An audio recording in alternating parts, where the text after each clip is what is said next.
Welcome into episode 93 of JD's Empire Sports Talk. Of course, here once again with Jake Biggie Mills. Every week we're always here. We're not like the NBA when guys decide to sit out a few games here and there. But before we start, because of course we're going to start with the NFL because we have a Super Bowl matchup. But Biggie, how are we doing, man? What's going on? I know the snow is not the greatest thing right now, but but it's great for not having having to go into classes. So I haven't stepped in a classroom since last Thursday. So that's good. Almost a week. So, yeah. Listen, sometimes the snow can help us with things like that, but this entire weekend is kind of not the best. But we got some good football that came through. We'll start with the NFL. We'll get to the NBA, which the NBA right now, I'm going to make a hot take. I don't know if people are going to agree with me, but I think when we get to that, we will definitely dive deeper into it because the NBA needs some juice, a little shot in the arm right now like they did last year. If we remember, the NBA was kind of not really paid attention that much. And then all of a sudden, Luka Doncic was traded to the Lakers, and the NBA did well for themselves the rest of the year, from February to June. Then we'll hit some baseball, some more signings, some signings that involve our teams that we need in trades as well that we can get into. NHL, of course, college basketball. We're going to start getting that back into the show just because, college football is over now, but there's still news, but it is over in terms of gameplay. Yeah. So we're going to have to start integrating, some basketball into it as well, because it's only a month and a half away before March Madness starts. So we're really not that far away from my favorite tournament of the year. So that's something we're going to keep talking about. Then of course we do how you doing is going to be a little different this week just because we don't have that much to get to, so we'll kind of lay low on that. And then the pick 'em we're not going to be picking football for the first time probably I think since September, right, Biggie? I think so. We've never picked anything but football. Literally, I think we've done football since September between NFL and college, and now we're going to pick an NBA game that is going to be tomorrow night. And then, of course, next week we'll get back into football for a little bit, and then we'll figure some things out along the way. But before we get into the NFL, the standings are very close. Biggie's only 5 games out, which I'll repeat that later on, but only 5 games out. So I had a huge lead, and I'm starting to crumble a little bit. So hopefully maybe with football being over for the most part, that I can try to regain. That will probably help you, honestly. That's what happened. In the beginning of the year, I gained a huge lead before football. I told you, I was like, I do not pick football very well, and I stood by my statement. I guess I did not do very well with the picks, but let's get into it. So our Super Bowl is set. the Patriots will take on the Seahawks, two teams that if you go back to September, we probably wouldn't have guessed either of these teams to even make it to the divisional round, honestly. I don't think we've even gotten that far. Honestly, one of these teams, I wouldn't even say the playoffs. You're right. Yeah. I listen, first I guess we can start in New England just because they had to play 3 games to get to this point because the Seahawks were the 1 seed. For the Patriots, they beat the Chargers. It was a right game. The Patriots did just enough to win. Beat the Texans very weather-wise. The Patriots have probably had the most, weather-influenced games this entire postseason from what I can think of. They played 2 snow games. Houston was that was the entire game. It was like that. And then against Denver. So the Patriots, Biggie, I put this out there because everything I'm reading, everything I'm watching right now, surprisingly, in our lifetimes, us thinking this, the Patriots having no chance at the winning a Super Bowl is crazy. But that's like what's out there right now. I think everybody's in agreement, which I'm not really sold 100% that the Seahawks are a lock to win the game. They prove me wrong every single week I go against them. But it's still the Patriots, right? I don't know. I don't care who's there. It's still that tradition. I don't think they're just out of the game and have no chance.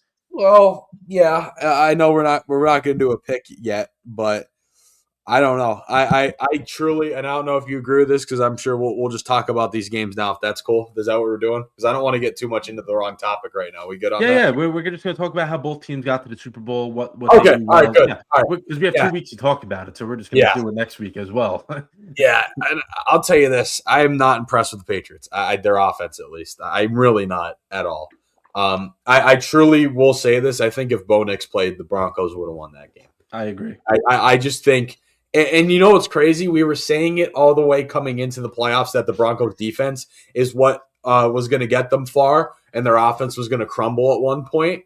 But their offense was the main reason they beat Buffalo. Mm-hmm. Like, their offense looked better than they did all year against Buffalo. Like, there were no games like that all year. They still got the number 1 seed, but that was because of their defense. They didn't have a game like that all year, like where they genuinely looked like a solid offense. Like Bo Nix looked like a very, very efficient, like elite, like a complete game. Yeah. They did not have that. Yeah, maybe 1 or 2, but nothing that and it's crazy that that whole narrative changed after 1 game, after the game against Buffalo. You know what I mean? Because the whole year the talk was, their offense isn't very good. Their defense just keeps them in games. They're barely beating teams like.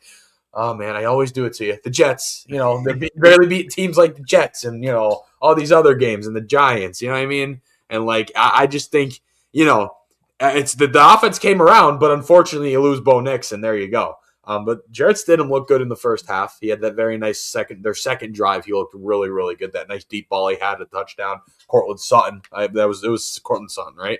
He had the touchdown. Yeah, it was. Mm-hmm. Yeah. So, again, the Patriots, I think they didn't capitalize on all their opportunities. They could have won that game by, a lot more for an MVP candidate quarterback. You should probably win that game by a little bit more because the Broncos offense kind of stalled out in that second half. So I think that's a testament to just, I just don't trust. I don't like the Patriots offense. Not very impressive to me.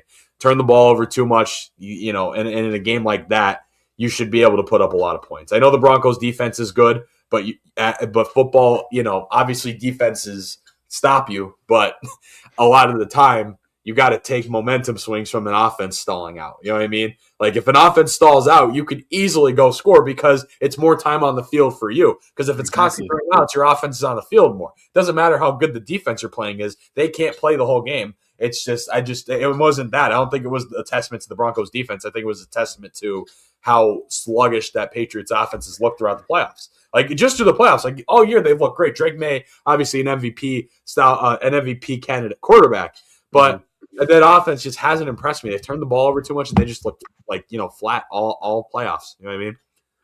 Yeah, I mean, even this week, like you just said, they didn't even score an offensive touchdown to win the game. Which, listen, they won the games, whatever. But we're just saying, we're in agreement on this. The way they won these games doesn't make you think that they're going to win the Super Bowl. That's what we're trying to get. That's what we're trying to get at here. But I wouldn't discredit them. I wouldn't say they have no chance. That's the thing. I feel like I agree. Right now. Here's the thing with it. I'm trying to make. If you're in the Super Bowl, you have a chance. I mean, you're got pretty good. Yeah, exactly. You're pretty good to be in a Super Bowl. I would never put it against a team that's in a. I'd say there's never a time in a Super Bowl where a team has no chance. Like even last year, I said, being an Eagles fan, I'm like, oh, they're going to win by a lot. They're going to kill the Chiefs because the Chiefs haven't played anyone good. But, there was always that chance because they obviously got there, and it was still Patrick Mahomes. Exactly.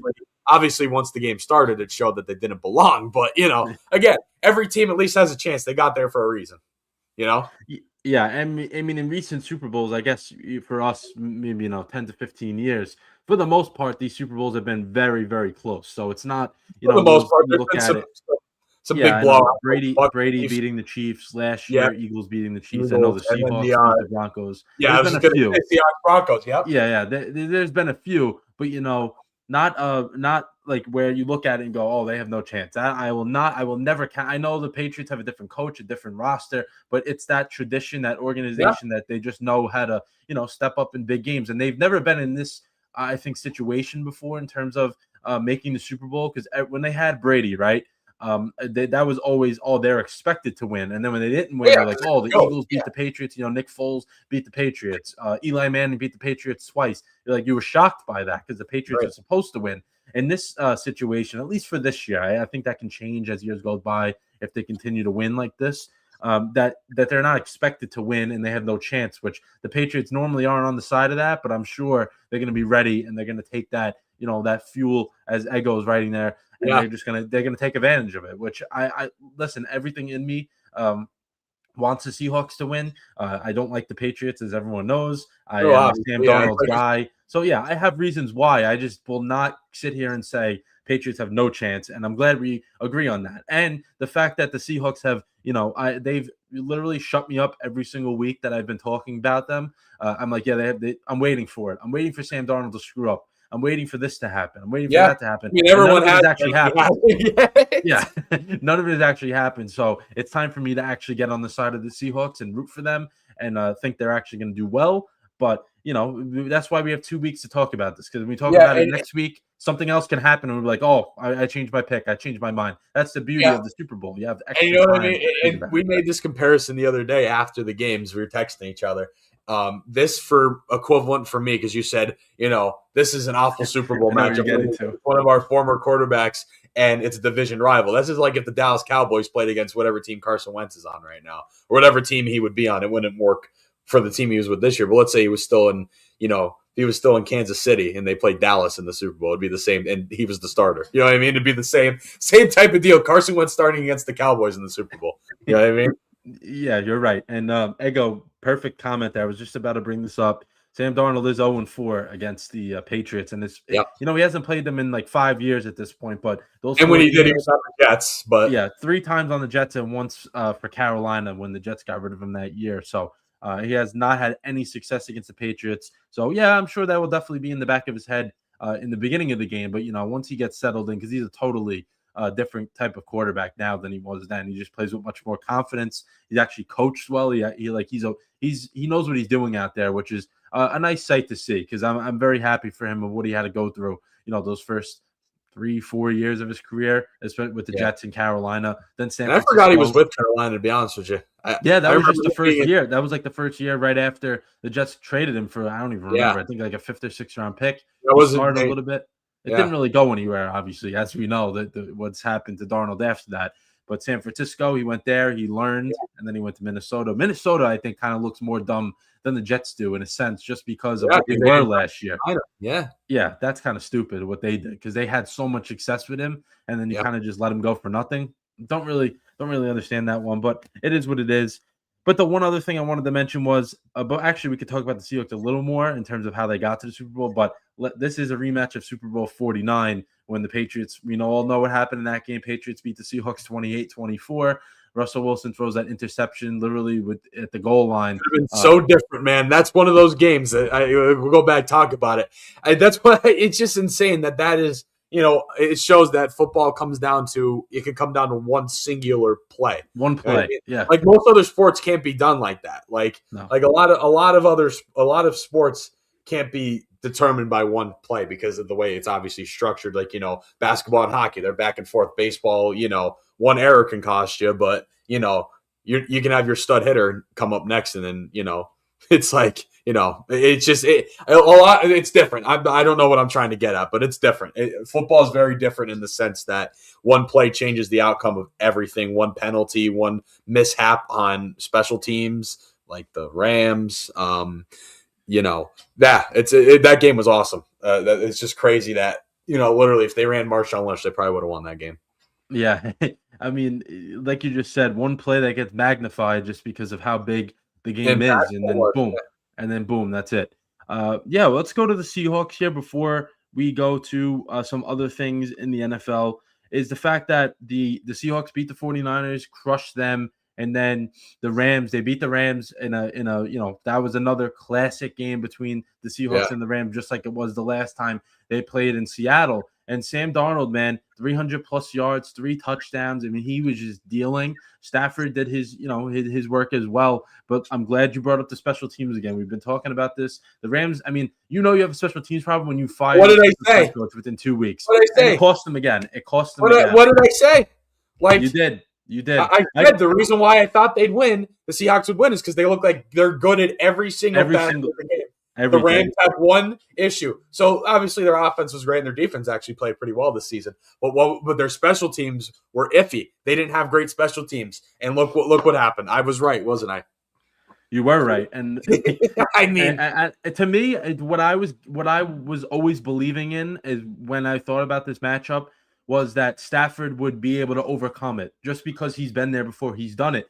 But listen, he did the best he can. It was just the fact that he couldn't get, to that extra chance at the ball. Maybe if that guy catches the punt, they have a possession there, they score, and that's the game-winning touchdown. Like in the end, you think about it. That's and it goes. Another way we could put this Rams Seahawks game is, whatever mishap was more impactful.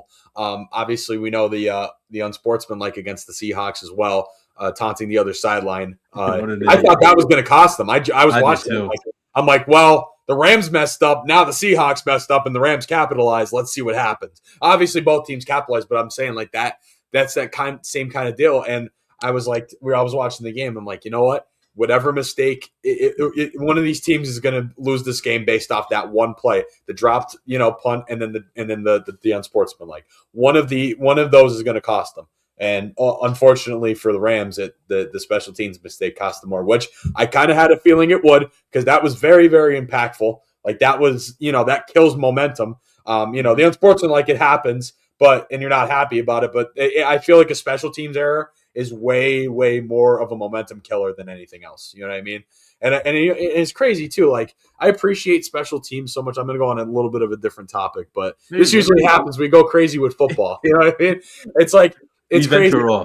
We do. And I want to talk about special teams a little bit. I never realized the importance of it till I played in college. And it's just like, in high school you do it. You know what I mean? You have like your punt team. It's usually like some of the guys that like you're starting whatever's your punter, and you don't really have true positions. So most schools do, but like some schools don't. Like our one receiver was our kicker. So like we didn't have a true kicker my senior year where I played. And it's like, special teams, we do it, but it's nothing crazy. And then when I played my 2 years in college, we had special teams meetings, spent like an hour of practice, like not an hour, but like 45 minutes to an hour of practice was only special teams. And I'm like, do a lot of special teams. And as I, played a little bit more and I started really paying attention to football as a whole, like strategically rather than just playing it, which I'll be honest with you, I think that's why I didn't really pan out in college, because in high school I just played. I had no, I didn't have direct football knowledge like some of these guys did, you know what I mean? And I'm not saying that, I was a stud or anything, but I kind of just, I played and I went out there and I,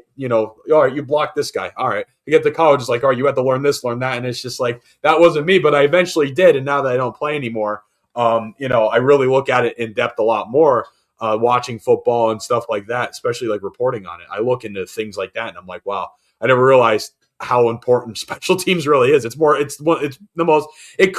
decides games more than people realize. You know what I mean? Yeah. Yeah. Marty, I just said that. I know.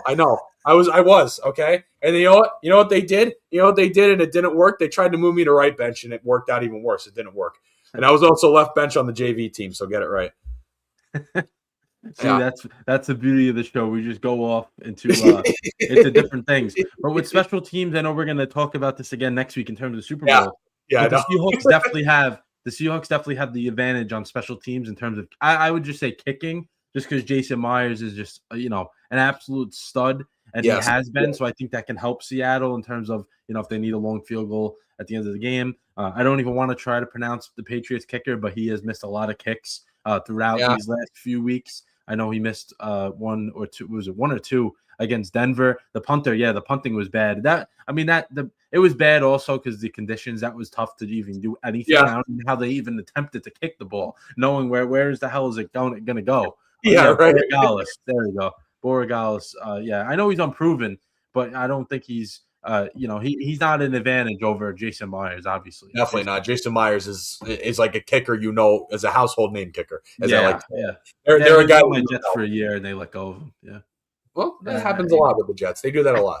Yeah, they learn how to. They tend to do things the wrong way. So yeah, that makes a lot of sense. But let's go to the. We actually kind of did this already. So yeah, we skipped around. We did enough. But there is a week off, obviously, this week. Super Bowl will be February 8th. So next week we'll come on here once again. We'll preview the Super Bowl. We're going to have a couple of lists for you guys. We haven't decided exactly what yet.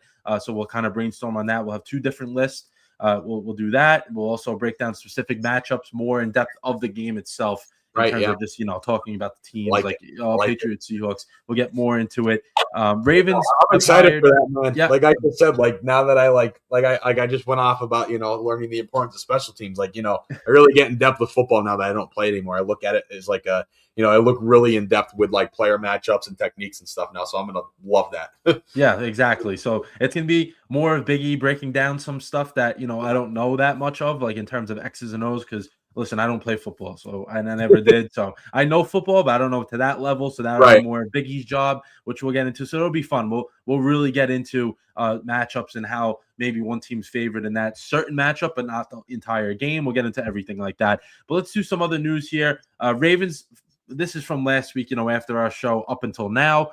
Ravens have hired former Chargers defensive coordinator Jesse Minter as their new head coach. They kind of, stay in the mold of what Baltimore likes to do, hire a young coach and let him go. I think he could be a good coach. Don't know. I think they have some question marks in terms of what they're going to do with Lamar. I don't know if Lamar is a lock to be in Baltimore. I'm going to be honest with you. I disagree with you. You think so? I don't think there's a chance he leaves. I don't think that's happening at all. I guess it depends on who their OC is as well. They don't have one yet. So yeah, but I don't think they're going to. I don't think they trade Lamar Jackson. Come on, they're not they're not that stupid of an organization. They wouldn't. No, I know. I just feel like I thought they would get a different type of coach in there, and I don't know. Maybe, yeah, I thought it'd be a little different in terms of what the name would be, but I agree with you on that. Yeah, but I just think no matter who they had, there's no way Lamar was leaving Baltimore. They're going to try and turn him into a franchise guy, which he kind of already has been, but they haven't made the steps that they should have with the teams they've had. But I think Lamar, they want to really make sure Lamar is a franchise guy. They want to keep him around. Yeah, and I think that they're smart to do that. It doesn't always you don't always have the ability to have a good quarterback and just you have to be able to keep them as well. So that's something they need to work on. But the Ravens are definitely going to be a team to watch just because we don't know what to expect from them because they're being led by someone that is different than the guy that's been there for almost 20 years. So that's going to be something that's new for them to see if they adjust. It's going to be very, very weird. Another one. The Steelers hire Mike McCarthy, who led the Packers and Cowboys, for years in his previous stops, has won a Super Bowl before. Perhaps can be coaching the guy he coached for a number of years again. Is that going to happen? I saw today they were asking him about it, and he kind of wants Rodgers to be there this year. So we'll see. We know Rodgers. We won't know till training camp. He'll go sit in the woods in the dark and decide if he wants to go play for Mike McCarthy. Which, if I was him, I absolutely would. You won the freaking Super Bowl with the guy.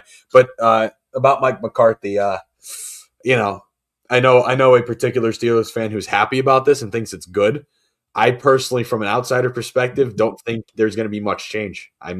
Mike McCarthy, obviously a Super Bowl winning coach, but how many Super Bowls did he win?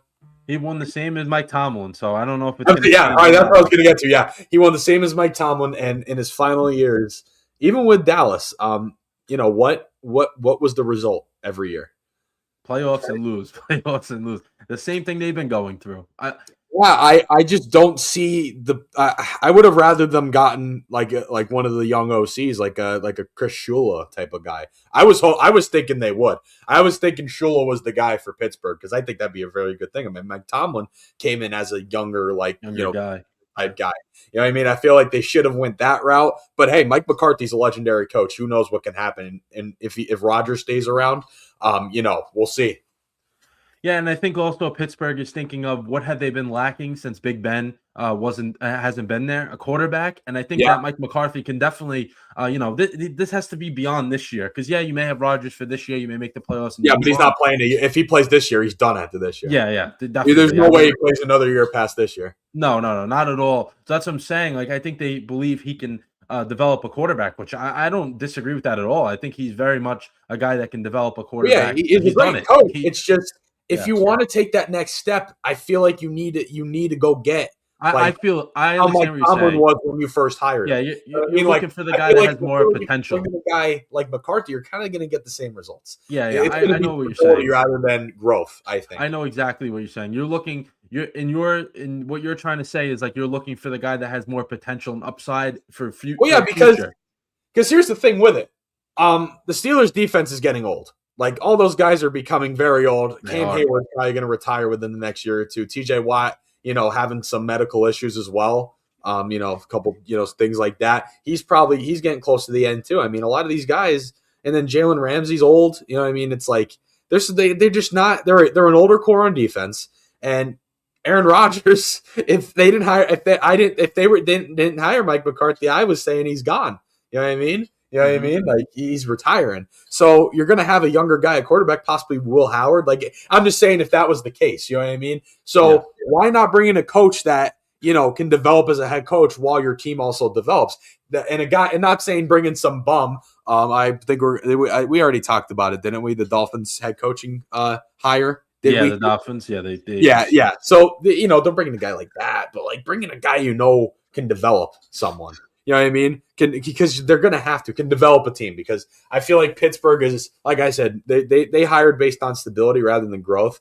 And I think the direction that their team's going in, they need to hire on growth, not stability. You know what I mean? I just think I agree 100%. They need a ceiling raiser, and Mike McCarthy's a floor raiser. Yeah, no, that is exactly what I'm trying to say. They need someone, because like we just said, Aaron Rodgers is probably not going to be back. If he even plays this year, he won't be back after that.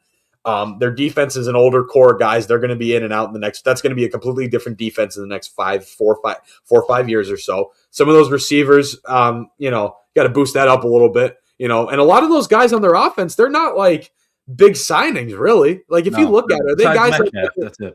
Right. Besides Metcalf, who else do they have there on long-termish contracts? Right. No. So they really didn't sign those guys for, this guy's going to be the future of our team. We want him to be our franchise player. None of those guys besides DK Metcalf really have. So I think the Steelers hired a good coach. Don't get me wrong. Mike McCarthy's not a bad coach, but for the position they're in, they need a guy that's going to develop with the team rather than kind of keep them where they're at. Because after a year or two, when you get a new set of guys that need to develop, like young players, like maybe someone like Will Howard that could be the starter for the Pittsburgh Steelers within the next year or two, I just think it's not going to work. They're going to fall flat, and they might not be a playoff team every year. You know what I mean? They might not be that, because they're going to have this young core of guys, and you're going to have a coach that can't really develop those younger guys, because he's more of a guy that is, he'll work with the guys he has. Like, if he has guys that already experienced and don't need to develop anymore, he can do that, which I think, in a sense of Aaron Rodgers, that's the right move. But long term, I just don't think it's going to have long term success. This year, the first year might be good, and then it's going to just go down after that, because the personnel of guys is going to change. You know what I mean? Like, is he going to be able to develop the next core of Pittsburgh Steelers? And to add on to that, I'm going to be honest. I think that he's going to be a stopgap type of coach. I actually think Pittsburgh's going to do something a little different, where he may not even be here more than 4 or 5 years. Yeah, and you know what? I wouldn't be shocked, because I feel like that would be the right move for them. I think that's what they're going to do. Because they're going to have, Hayward and Watt and, Ramsey for maybe another year or two, Rodgers for another year, like some of those older guys that, McCarthy can go in there and coach them up right, and they're going to play good. You know what I mean? It's not like he's going to ruin the team in a sense. You know what I mean? He's going to kind of keep it stable. So wouldn't be surprised if he's gone the next 3 or 4 years, and they bring in, a young offensive coordinator from wherever who has proven he can develop someone. You know what I mean? Whoever that, I can't say who that could be now, because that could be someone, that could be, who's the Jets OC right now, JD? They don't have one. Okay, so let's say the future Jets OC, and he somehow develops your next quarterback into a stud. You know what I mean? We can't say anything yet for the next 3 years. Yeah, we have to wait and see for that. But it's something you can't predict until the middle of that season, because you don't know what teams are going to be good and what coordinators are going to develop the right players. Exactly. Then another hire here was Joe Brady's been promoted from OC to head coach for the Bills. I don't really like this one. I feel like they didn't really do anything to upgrade the situation they had there. I don't know. I don't really get it. I'm going to be honest with you. Yeah, I just don't. At first, I think I said it last week. McDermott, I think they needed a reset with stuff. Like I bring this point up a lot. I said it with Harbaugh, with Mike Tomlin. Teams after a while, like especially the Ravens, like Harbaugh worked with Flacco and that whole core of guys, and then he didn't really gel well with Lamar. Like Lamar obviously is very good, but for them to go win another Super Bowl, it just wasn't, that chemistry wasn't there. It really, really wasn't. You know what I mean? And the Bills, he developed Josh Allen. The more I look at it, I don't think they should have fired him. I think it was kind of a dumb move. And at first, I'm like, okay, they want to reset. You know what I mean? I get it. They haven't won the big games. They haven't won a Super Bowl with the team they've had. They've lost a couple games in the divisional round and all that, like games they shouldn't have lost. They should have at least a Super Bowl or two by now, right? But when you go fire your head coach and promote your GM and not fire him, because I thought I'm like, all right, McDermott's going, so is the GM, because he's a big part of this problem too. Well, they promoted him too. So then I look at it as, so what was the point of firing McDermott if you're going to promote your GM? Because, I feel like if you're going to fire Sean McDermott, you might as well clean house at that point too, because that's a big firing. You know what I mean? And I'm not saying Joe Brady's bad, but I don't think he's a head coach. He's not a head coach. Not ready for it. I don't think he's ready for it either. It's going to work out for him. I really don't. Yeah, I obviously, me personally, I hope it doesn't work out, but I feel like that was more of a to please Josh Allen type of thing, because Josh Allen and him are very close. He's been there already, but the message isn't going to change. I feel like it's just going to be the same thing as what McDermott did, maybe just probably worse. Honestly, I think so too. Yeah, 100%. Yeah, I don't know. I feel like they missed the opportunity of trying to get some of the higher name head coaches, because they did it obviously after their loss in the postseason when those guys were already. It's not all on them. It's not all on them, but it's the fact that you might as well should have kept on with McDermott for another year, and then when you have the opportunity to get someone that maybe is perhaps bigger, then you go, right. Then you go and do something different. But I don't think they should have done the Joe Brady thing. And then the name that was in the mix for both the Browns and the Cardinals. So the Browns and the Cardinals they cannot get a head coach. No one wants to interview. No one wants to do anything for them. And the one name that's been, I don't blame him either. Who the hell would want to coach the Browns? I mean, come on. But Grant Udinski, OC of the Jags, who's only 30 years old, so very, very young, was getting a lot of interviews, but he actually got a new deal to stay in Jacksonville. So I think that was good for the Jags. Really good for the Jags. Good for them. I think Liam Cohen was kind of trying to protect him from, perhaps leaving, and kind of talk to him, be like, yeah, you don't want to go to the Browns. And the potential that's there. Obviously, Trevor Lawrence isn't a rookie anymore, but, they had a great year. They had a fantastic season. And you know what else? They didn't have Travis Hunter the whole year either. He was hurt for pretty much the whole season, right? Yeah. So I think Liam Cohen wants to keep as much personnel in-house as possible, because the potential's there for that team. The potential is there. It is. And their DC is also staying as well, and he was in they're in a great spot right now. So they're good. They can a really good spot. They can make even more noise next year, which is good for Jacksonville. And then perhaps those guys, move on to something new. And then the guy that is moving on to something new, Brian Daboll, will join forces with Robert Saleh in Tennessee if he doesn't get the head coaching job for the Raiders. But that's pretty much out of the window. So I wrote that earlier today. He will join forces in Tennessee. So 2 head coaches that were fired in New York within the last year and a half are now joining forces together, trying to put their 2 brains together to win. I actually think this might work for them, honestly. I think it's going to work 100%.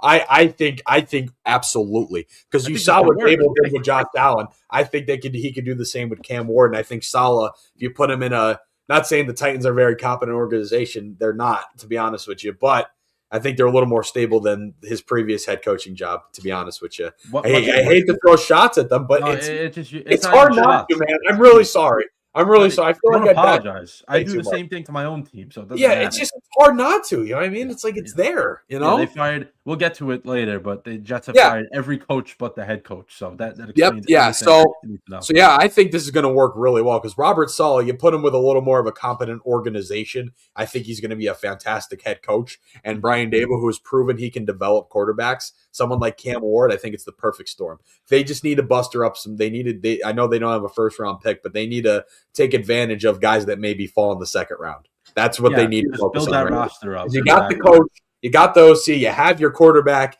Maybe get him a weapon or two and build up that defense. That's what I think they should do.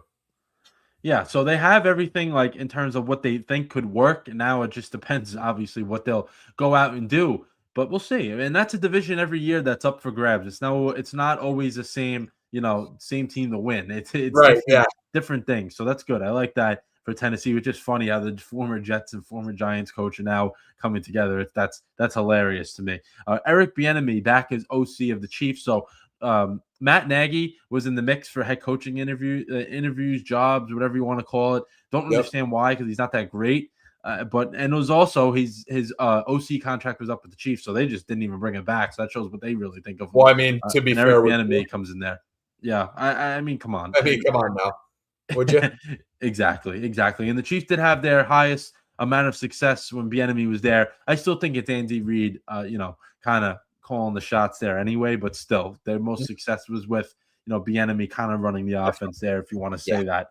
But let's do I'll do a quick chalked moment here. My chalked moment is a Pro Bowl. That's the reason why I didn't even bring it up, and Biggie hasn't brought it up either, because no one cares about the Pro Bowl. I love Shedeur Sanders, but there's no reason why that guy should be in the Pro Bowl. Look at his stats from this year. So that just shows that the Pro Bowl is a complete joke. I don't even know when it is. Is it Sunday? Is it I think it is. It's a whole weekend now. They do a bunch of stuff with it. Yeah. Yeah, it's a complete joke. I think the NFL should, if they want to do anything with the Pro Bowl, just kind of try and reinvent something else, because this is stale. It's stupid. Yeah, I don't get it. Being selected for it is the honor, but what they do with it is embarrassing. And is it even an honor anymore? Because some of these guys that are making it, even like, it used to be a lot bigger of an honor, but I think pro selections are way more prestige than what the Pro Bowl is. Like, anyone can just make the Pro Bowl nowadays. It's ridiculous. I agree, yeah, and you know what? It's and especially for the way it's become, like they got rid of the actual game itself. It's a joke. It really is, and it's sad to say, but it is. And while we're on the top of the chalk moments, I'd like to have one as well. Go ahead. If we're not going to really do how you doing, I want to make this my chalk moment. What are the Philadelphia Eagles doing right now? Absolutely nothing, offensive coordinator wise. So we missed out on every big name, and now we're looking at some like pass game coordinator from I don't even know where. Get it together. You have one of the best offenses. Might have the best offense in the league. You have a disaster with Kevin Patullo, and you have all these guys out there, and you miss out on every single one of them. Every one of them, yeah. You miss out on every single one. There's no one that wants to take this OC job. Do better, Eagles. You're really. We're gonna have probably a worse season next year. It's just a fact of. I think this is the point. And we saw it now with the Chiefs. I think they're going to improve a little bit if Mahomes is back, which I don't know if he will be. But, I think we're going to see the downfall of the Eagles. They're going to go back to being how they were the last, until Sirianni got there. Because I think Sirianni's shtick is getting stale. I love the guy, but I think his shtick's getting stale. We're not going to have an OC. A.J. Brown is we're going to take a massive cap hit. We get rid of him, but the writing's on the wall. Jalen Hurts coming off a horrible season, hopefully can improve. And so I just don't think. I think the Eagles might have their first not losing season, but they might not make the playoffs this year. We'll see, though. We'll see, because it's still the Philadelphia Eagles, and they've shocked me more times than ever. They've also shocked me with the ways they've lost and the play calls of Kevin Patullo and the way we've used every single player this year. And even Nick Sirianni and Jalen Hurts themselves were also confused on that last play of our season. You saw that video, right? They're looking at each other. Like, is this guy why is he working for us right now? Sirianni's like, well, I effed up. Yeah. But yeah, Sirianni get fired next year. Does Tomlin take over? I don't know. I don't know about that. I don't know. But I think if they don't improve at all, or they hire some bum of an OC, Sirianni might be out. I think his shtick's getting old. I think it's getting a little stale in Philly, and I hate to say it as a fan, but I think our downfall is intimate. Yeah, intimate. I wanted to add something onto that. I'm very happy you brought this up. From like just a football fan perspective, no connection with the Eagles. I think that the dysfunction that goes on there could shy away anyone from wanting to be involved, especially. Oh yeah, because OC, I think for that team is the most prominent position because the defense is fine; they don't have to worry about anything. And then they have Sirianni. Listen, he knows what he's doing. Like people give him a lot of. He's a complete buffoon, which some people think he is. I don't think he's not. He's clearly not. If he's won the way he's won, but I think the fact that OC role is so prominent that there's some guys that don't want to get involved in it because of dysfunction that seems obviously. I mean, from the outside, look at what goes on there. You can see it's not 100%. In agreement with everything that goes on in that facility. They may get rid of AJ Brown. Yeah, that's my prediction. I don't want to spoil my pick, but I agree. I think that the Patriots lose. They decide they have some more cap space and they want to bring in AJ Brown. And Vrabel will keep him straight. He did it when he was with Tennessee. AJ Brown is probably the one guy they do need, like a true number one. Because Diggs had a great year, but he's not. I say Diggs has been good, but he's not what he used to be at all. Yeah, and I think AJ Brown will settle in perfectly with the Patriots, and they'll be on their way once again next year. So I like that. And then another chalked moment, actually. So we have 3 this week. We haven't did it in a while. Oh my God! One that I just saw before we came on and started the show, Biggie. Listen, I'm not a big Bill Belichick fan, but the fact that he wasn't a first ballot Hall of Famer, put the pettiness to the side. I saw that. What is going on? What? I mean, come on. If someone doesn't, I understand you may not like the guy. Put the pettiness to the side. He deserved it. I'm one of the biggest haters, and he deserved it. And that's I was going to say, you hate the Patriots, dude. What? Come on. What is that? That's BS. Yeah, come on. What are we doing? I agree, Ego. That is an absolute disgrace. Yeah, I saw that too. I'm like, what? Put the pettiness to the side, man. What are we doing? Who cares what he's doing in the ACC right now? His UNC is a dumpster fire. You bring in 70 new guys. Obviously, it's not going to work out. Yeah, especially in the beginning. Which when you have a coach like as old as Bill Belichick has never coached college before. I think that Brady it'll be a little different for Brady. I think because of what he did for Tampa Bay too. It wasn't just solely Patriots. So I think that actually benefits him a little bit. Let's do the NBA here where we have a few bits of news and then I'll give my hot take. So we'll switch this around a little bit. We'll do the news first, then my hot take, and then we'll do the standings update because the standings is changing literally every single day in terms of what's going on in the NBA right now. But 2 little bits of news. Devin Booker out after spraining his ankle. So Phoenix is actually having a very good year. And for them, 27-19 obviously is a good record. But they weren't expected to be anything. Getting rid of Kevin Durant, getting rid of a few guys on that roster, and bringing in basically more of no-name guys, but guys that can play, and it's working out for Phoenix. But their main star is not available. Then the Rising Star rosters have been announced, so the All-Star break is coming up shortly. Not exactly when, but it'll be here soon. Trade deadline is next Thursday. But the All-Star break's a little after that, a couple of weeks away. But Cooper Flagg, VJ Edgecombe, Stephon Castle, Alex Sarr, and much more. So there's a lot of talent in the Rising Stars game, which is something I actually like watching. I like watching that in terms of the NBA All-Star weekend. There's a lot of different things that go on, a lot of things that people can't even keep up with.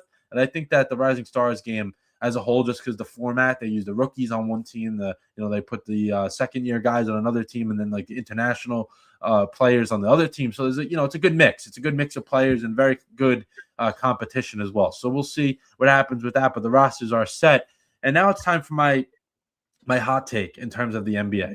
So I mentioned it when we first started the show a little bit. I think that the NBA needs some juice, a little shot in the arm. We go back to last year around this time, and I think it was the same thing. It was a little bit of fatigue in terms of the NBA. We know what the good teams are, kind of the same thing every night. And then what happened? Luka Doncic was traded to the Lakers, and the NBA world exploded. The rest of the NBA year was great. February, March, April, and then to the playoffs, May and June. It was a great season. I know the Lakers weren't directly involved in that. But I think the fact that someone is available right now and people keep shutting it down because he's injured, it does not matter that he's injured. Giannis Antetokounmpo is going to be traded at the trade deadline, which is next Thursday. It could happen before that. It could happen on Thursday itself. Crazy to think that it's coming up on us now. It's happening. Yeah. It is. I think it's less than 2 weeks away. And I think that Giannis is going to be traded. And I think he's going to be traded to my New York Knicks. I know people may not see that as a surprise because he wants to play for the Knicks, but it's not the easiest thing in the world right now. In terms of other teams trying to trade for him, there's a lot of other teams that can actually trade for Giannis much more in an easier way than the Knicks can. But I think he's going to force his way to New York, and I think he is going to be a New York Knick by next Thursday night, and New York is going to be set on fire. We're going to have our Jalen Brunson, Giannis, a duo that we've been dreaming about, a duo that you think about 6 years ago, we'd be like, who the hell is Jalen Brunson? And Giannis yeah, who's that, right? Yeah, that's what we have thought of 6 years ago, and now the fact that we have a legit chance of doing this is going to be great. And not even because of he wants to be a Knick. I just think this Knicks roster needs a little bit of a flip. Karl-Anthony Towns is just a big baby right now. One more guy. And I think that Giannis is the guy. I think you trade Karl-Anthony Towns and Mikal Bridges out, and you mix it in with some draft picks, you get a 3-team trade going. That should be enough for the Bucks to, okay, we'll part ways with him. He doesn't want to be here anyway, so why would we even keep him? He doesn't want to play for this team. And listen, that's exactly what the Knicks need. They need that other superstar. They'll have enough on the rest of the team to get it done. And I think it's going to happen. That's my hot take. I think Giannis to the Knicks will happen by next Thursday. I know people kept saying, oh, it's not going to happen to the summer. It's not going to happen to the summer. It is going to happen. I just have that feeling. And the NBA needs some juice, and then the league may get involved and be like, yeah, Milwaukee, I think you need to make a move here. I think you need to trade him. Just like the Mavericks. I think you need to make a move here, Dallas. I think you should trade Luka away to a big market. And that's exactly what they did. They traded him to the Lakers. I think the same thing's going to happen for the NBA to get their ratings back and for Giannis to get his way to come to New York. And that injury that he has will magically go away a little sooner than expected. And that is what my hot take is for the NBA. And I should have saved it till next week. But if it happens now before next Tuesday, I'll sound like a genius. If it doesn't happen, I'll reassure myself that it is going to happen next week. But let's do the standings update here before we move to the MLB.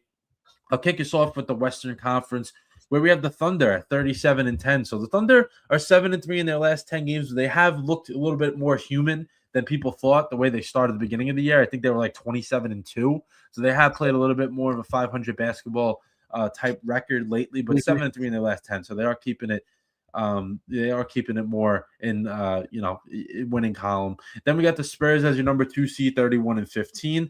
Denver Nuggets 31-15 as well. So I know we kept talking about the Nuggets. They're banged up, and they're still finding ways to win. No Jokic, obviously, for a little bit longer, but the Spurs and the Nuggets are right there. Then we got the Rockets 28-16. So my actual prediction to make the NBA Finals from the West, they're starting to heat up a little bit. And if they can figure it out on the road, because they're 16-3 at home, so they're really, really good team at home. We just need the road record to pick up a little bit. Lakers at 28-17, so they're playing good basketball as well. Then we got the Minnesota Timberwolves 28-19. Suns are 27-19. So from the Rockets to the Suns, that 4-7 seed, only separated by 2 games. So that can change by the day or by the week. Warriors 26-22. I think they're kind of out of it. I think the fact that I think that Golden State is a team that is good, but I think they have some issues there, and it's unfortunate.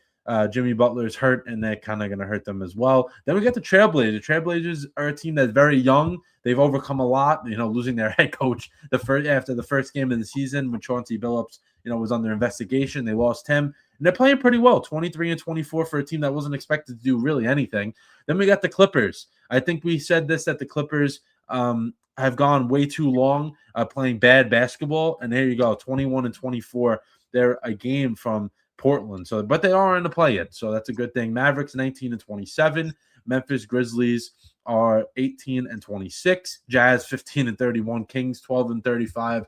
Who are playing the Knicks right now, down by 7. And then the Pelicans are 12-36. So they're another team that's rough. But it seems like the West already has their teams in kind of prime positioning here. But Biggie, what do we got going on in the East?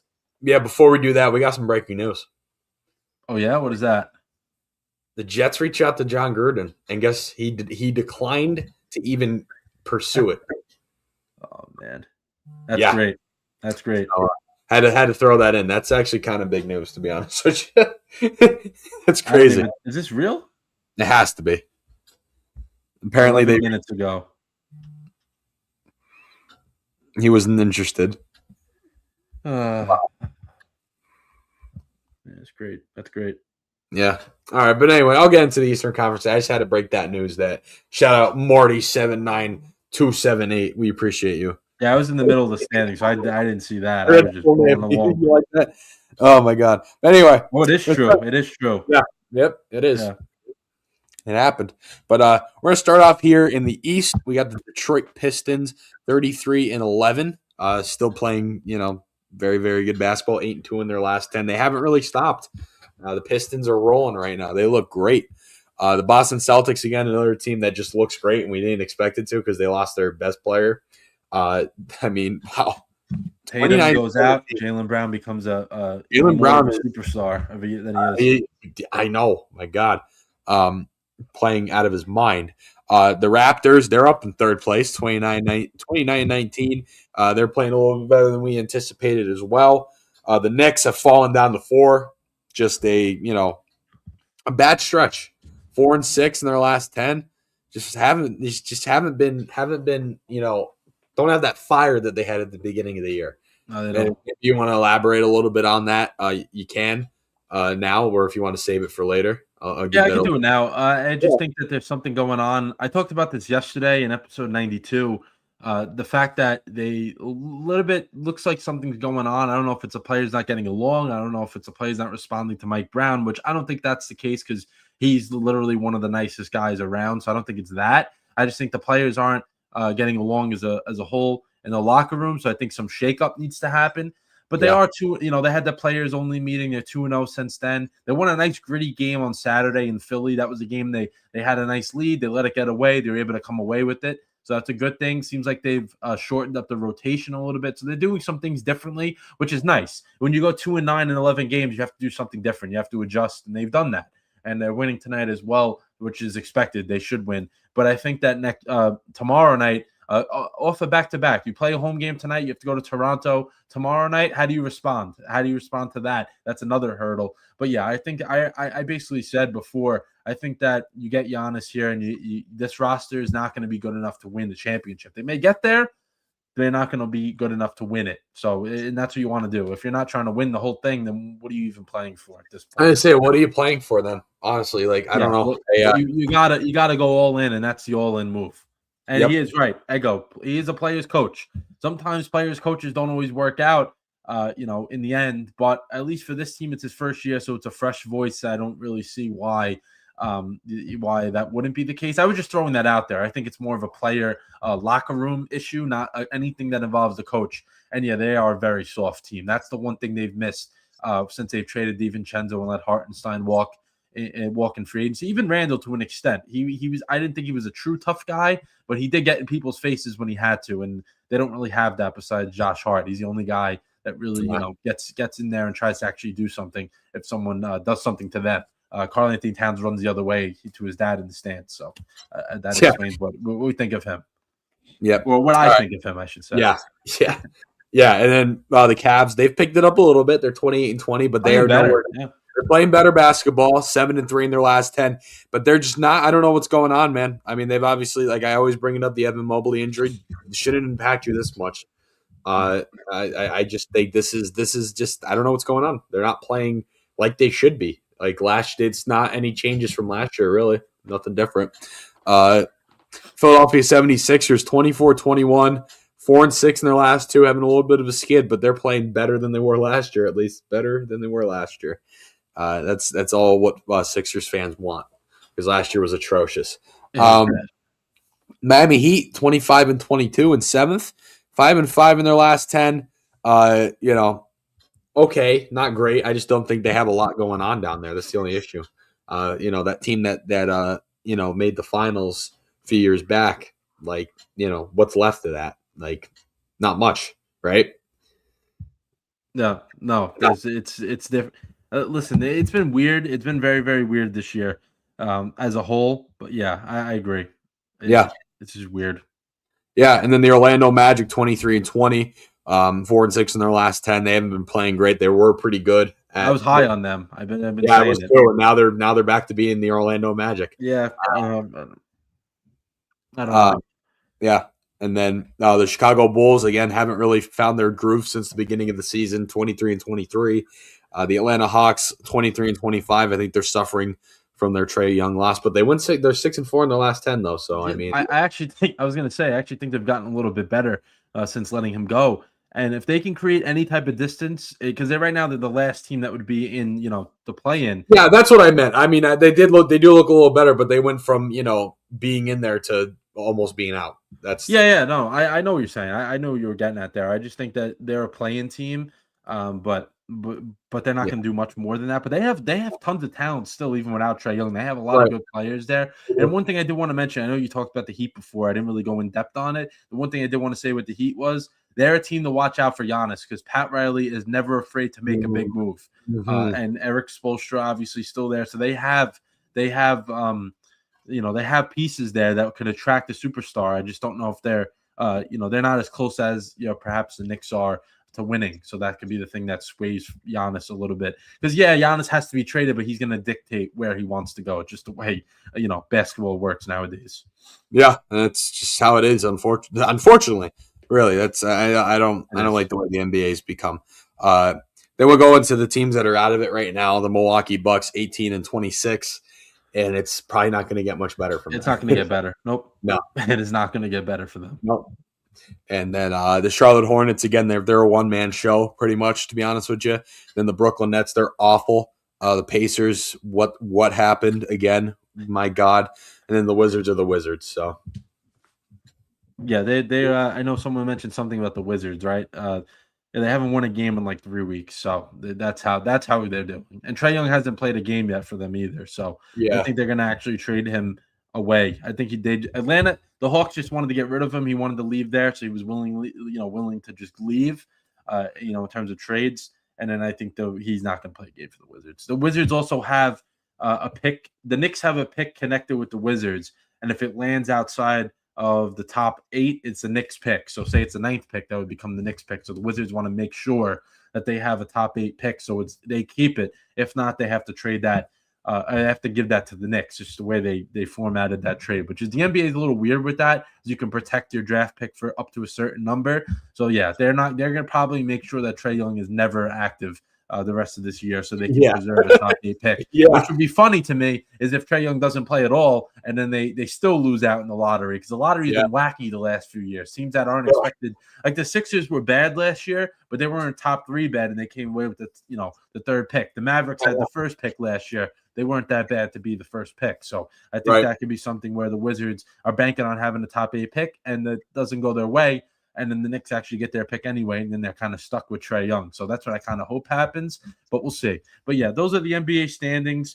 Eastern Conference kind of shaken up a little bit. Pistons have been steady number 1, but the rest of those seeds are there's some changes. Moving around. Yeah, definitely moving around. Cavs have went from 8 to 5 now, which is a nice little jump. Knicks went from 2 to 4. Yeah, but they're still not. I mean, for the talent they have and how good they were last year, they should be up there with the Pistons. I mean, they should be. Yeah, they should be. But they are playing better. So I think they've improved a little bit.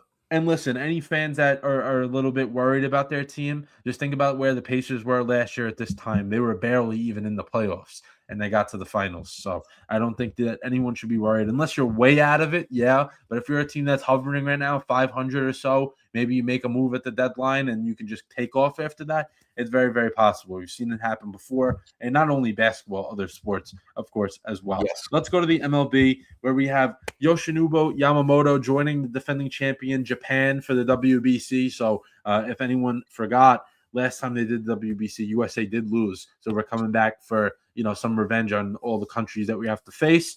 But Japan has 8 MLB players right now, probably going to add a few more. But even their players, the KBO, the Korean Baseball League that they play in, very good. It's a very good league. It's literally like right there with the MLB, except that more competitive. I think across all the teams in that league, it's more top heavy, but still they have good players. The WBC team will be loaded again, and I wouldn't be shocked if they repeat and win again. But I think USA has a much better chance just because the pitching staff is actually formidable, not what it was when they were there last time. So we'll see what happens with that. But that was notable that Yamamoto is going to play because he came off pitched all the way till November, and now he's going to pitch early like this. That's a little. Yeah. I would be a little worried if I'm the Dodgers, but sometimes with those international players, you can't really directly tell them what to do just because their contracts are set a certain way. There's a lot that comes with them. So I think that's what I'm trying to get at there with that. So we'll see. We'll see what happens if who else plays for Japan in the coming weeks, because that's starting up beginning of March, so we're not that far away from that either. Sports is getting very, very hectic, and it's not really, the Olympics are coming, WBC, so we're getting some different flavor that we don't get every year. So that's a good thing. People look forward to the Olympics. People look forward to the WBC, so that's big. Some other MLB news we got here is Biggie is going to be happy about this one. Cody Bellinger back on a 5-year, $162 million deal. The Yankees needed this, man. They were struggling in terms of getting guys in there, and it's a big, big add to the lineup. They had one of the worst off seasons ever, and we do that. I mean, we need that. We needed Bellinger to come back. We needed Cody Bellinger to come back. Absolutely. Just because of the fact I feel like he was such a key piece to our outfield. Not even just the hitting. I think defensively, he can play everywhere. First base, every outfield spot. Having a guy like that on a team that's already pretty, stacked, I guess you could say, is good. You need that. So I'm very happy that they actually made an effort to give him a good deal and bring him back, because he definitely deserved it 100%. And we need him. I truly think the Yankees need Cody Bellinger to either stay where they're at or get better, because I don't think they're getting much better with Aaron Boone at the helm. But yeah.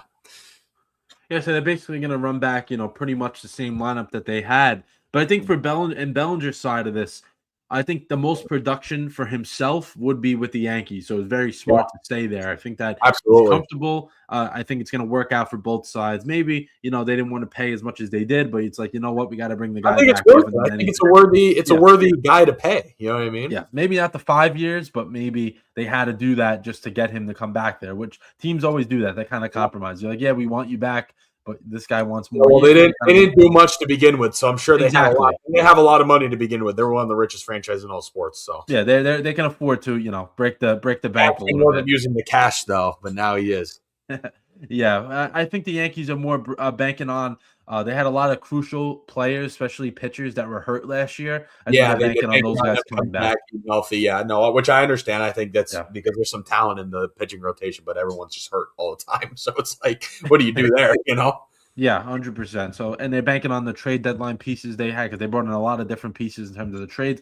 So they're kind of banking on these guys to be more productive than they were, and and then someone that was there that was productive like Bellinger to be the same guy that he was. So again, with Boone at the helm, I don't think you're going to see much improvement, but I do not like him at all. Yeah, Aaron Buffoon. I agree. He is. He sucks. Sorry. Yeah, he's not the greatest. Mackenzie Gore has been traded from the Nationals to the Rangers, which I don't understand this. If you're in Washington, you have a decent amount of good young players that are at the big league level already. Why are you trading a guy that's pretty good, an all-star type pitcher, for 5 guys that, aren't particularly ready to play yet? So, yeah, you got 5 players for one, but these are 5 players that are going to take a few more years, which they're going to be playing in Harrisburg. They're not going to be playing. You're playing Harrisburg and be playing in oh my God, who's their affiliate now? Is it Rochester now? I believe, but I just know they're double. Yeah. Yeah, they're going to be playing in Harrisburg. They're going to be playing in, AAA ball. It's like, that not guys in Washington. Yeah, I don't really understand. For someone like Mackenzie Gore, I don't know. Yeah, and for the Rangers, they're trying to in that win mode. They are right now. They're doing very, very good. Yeah, CJ Abrams as well. Yeah, I don't really understand what they were trying to trade him last year too. I don't really understand what they're doing. I don't know why you would want to go backwards. Yeah, you have a really good young core of players, and they're just going to get rid of them just to bring in younger players and just recycle it over and over again. I don't really understand that, what that's all about. Then a little bit of a lower profile move, but something to talk about, because the White Sox are actually doing some things.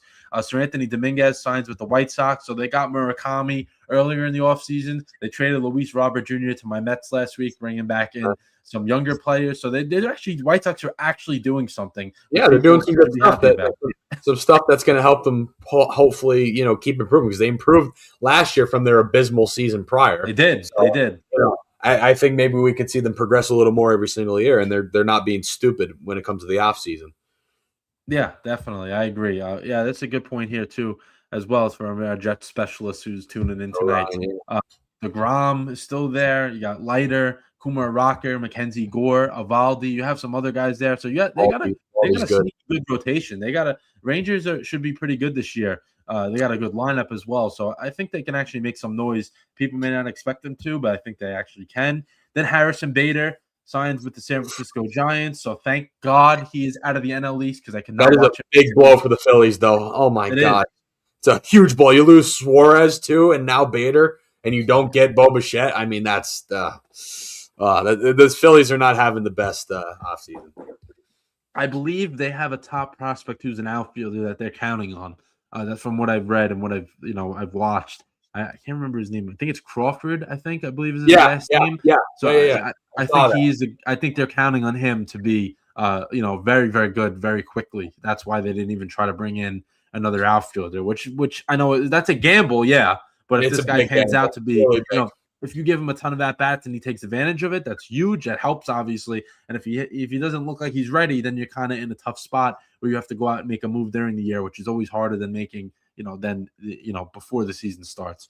And then we got Jose Ramirez signs an extension with the Guardians until 2032. So he's locked up for a while. Their best player, obviously, they don't have a ton of talent on offense there. They're more of a pitching team and defense type of team. But the one bat they have, they're keeping him there for a while, which is good for him. Ramirez he's been an under the radar player for years. He's always been a really, his build always kind of funny to me because he's short and kind of like he looks like a fire hydrant type of player, which is I hate to make fun of him, but it's kind of funny. But he's very good. He's very good. I give him that. Switch hitter, plays a great third base, and he gets rewarded with a nice contract extension there. Let's go to the NHL where we got David Pastrnak becomes the sixth player in Bruins history to reach 900 points. Biggie, 900 points, man. That's a ton of points, right? That's a lot. And you know what? I always talk about the Bruins. They're kind of in a rebuild mode. Pasta's been, good. He's probably their best player, I'd say. But yeah, good for him. I mean, that was, obviously I'd say he's their best player right now, and he's been with the team for a while. So 900 points is pretty good, though. That's a lot. A whole lot of points. I'll tell you that.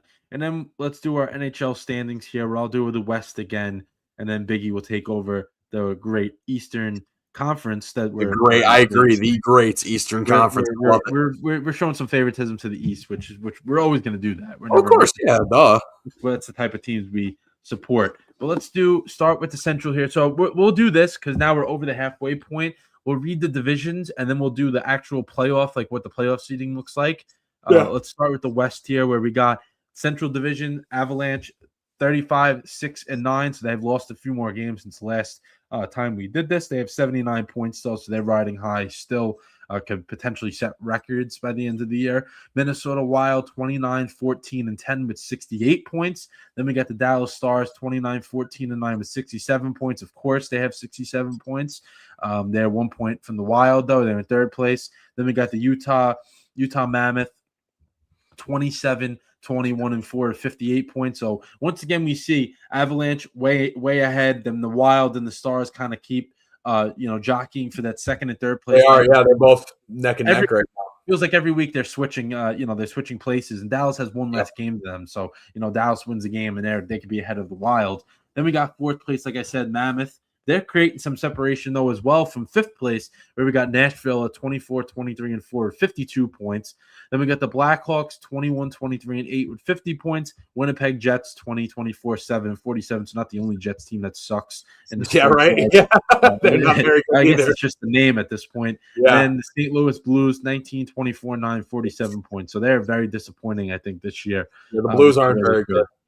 And they minus 52 on the differential. That is bad. Really bad. That is really bad. Man. That is, tied for worst in the league right now. Tied for the worst. I was going to say that is really. But the team that's way worse than them, I think. The team, we'll get to that. But the team that's way worse. Way worse. They are arguably the worst. I think you guys know who we're talking about. We'll get to it though. Yeah. Pacific Division, we got the Vegas Golden Knights, 25, 14, and 12 with 62 points. Edmonton Oilers, 27, 19, and 8 with 62 points. So they're tied for first. Oilers have, come up on a charge to get to first place, and they're looking like themselves once again. Took them a little bit like the Edmonton Oilers. They are. And Biggie, I know you were saying playing like McJesus.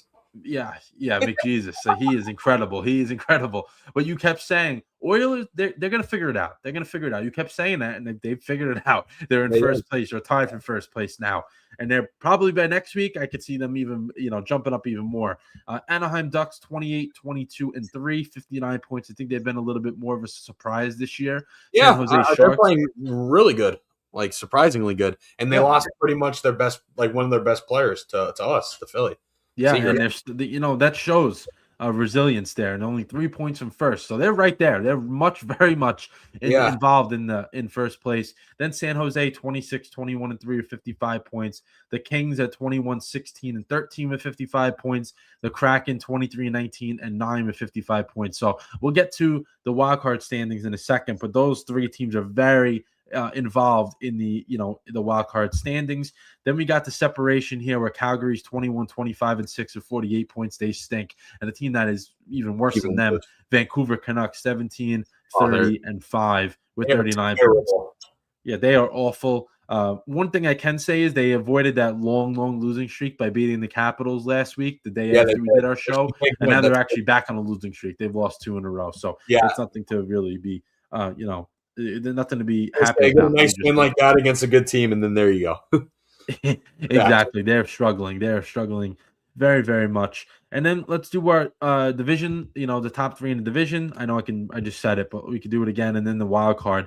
So in the Central, the leaders obviously in playoff positioning, Avalanche, Wild, and the Stars. Then the Pacific, Golden Knights, Oilers, and Ducks. Then the wild card, we got the Mammoth and the San Jose Sharks. And then right outside, but they're tied with San Jose, is the Kings and the Kraken with 55 points each. They're right there. And then 3 points from them is Nashville, and then 5 points away is the Blackhawks. And then I would say the rest of those teams aren't really, they're in contention, but not that close. But yeah, the West is shaping up to be top heavy with a lot of teams that may have not had great regular seasons, but sneak their way into the postseason. But Biggie, what do we got going on in the East, which I think is a little more competitive? I should say, up to from the top down. Yeah, absolutely. I agree. We'll have a look at that now. So we're going to start in the Atlantic Division. We're going to start with Tampa Bay. They've, big turnaround quick. 33-14, 70 points on the year, differential plus 49, 8-1-1 their last 10. They've taken off. They've taken off like quickly too. It just happened right in front of our eyes. Tampa Bay playing great hockey right now. The Detroit Red Wings, they haven't really changed much. The Tampa Bay took that first place spot in the Atlantic, but Detroit is still playing pretty good hockey, to say the least. Right now, they're 32, 16, and 5, 8-1-1 their last 10 as well. So they're they haven't really fallen off though. They were good from the get go, but Tampa Bay just shot up like crazy. Absolutely insane how good they're playing right now. And then another team that's playing insane right now is the Buffalo Sabres. I mean, they are winning like they're playing really good. They're 7-2-1 in their last 10 games. They're on a 3-game win streak. They have a differential of plus 17, 63 points on the year. I mean, they're playing great hockey right now. It just came out of nowhere. It seems like they got a big win. I think it was against Boston, and they just kept rallying around that, and they just kept going and going and going. I mean, they're playing really good. And a team that's still pretty good but fell off a little bit is the Montreal Canadiens. They were at top of the Atlantic for the first couple weeks or months of the season, and then kind of slowly drifted off 5-4-1, their last 10 on a 2-game losing streak. And then Boston, they're another team. The Boston Bruins, they're a team that, is good. And don't get me wrong, they're good, but they're kind of in the process of starting a rebuild, I think. And it's going to be a little bit of growing pains. 30-20 and 63 points on the year. 8-1-1 though in their last 10, so they've been winning right now. And then Florida, obviously decimated with injuries. 28-20, 3 overtime losses, 59 points. 6-4-0 in their last 10 though. They are on a 3-game win streak. And then the Toronto Tank Leafs, 24-19-9, 57 points. They're on a 4-game lose streak, 4-4-2 in their last 10. They lost Mitch Marner off the face of the earth. I don't know what happened. You lose one. I mean, he's really good. I mean, look at Vegas and then look at Toronto. But yeah, Mitch Marner is one of my favorite hockey players. But man, didn't think Toronto would fall this bad. They're tanking, I think, though. I think it's a little. That's why I said the Toronto Tank Leafs. Yeah, you've been saying they're quietly tanking. They are. They really are. Yeah, I don't know what it is. It seems like it. And then the Ottawa Senators, can't really expect much out of them when really your only stud player is Brady Tkachuk. one game win streak. They have a differential of 0, 4-4-2 in their last 10, 24-21, and 7 overall and 55 points. They're just not good. They're a team that's just not good. And when they play good, it's kind of like, oh wow, the Sens actually look like a good hockey team, but it's not a good franchise. It's kind of a smaller market kind of franchise right outside Toronto. You know what I mean? It's just Ottawa's not a huge market compared to some of these other teams, so it kind of hurts them in a way. Yeah.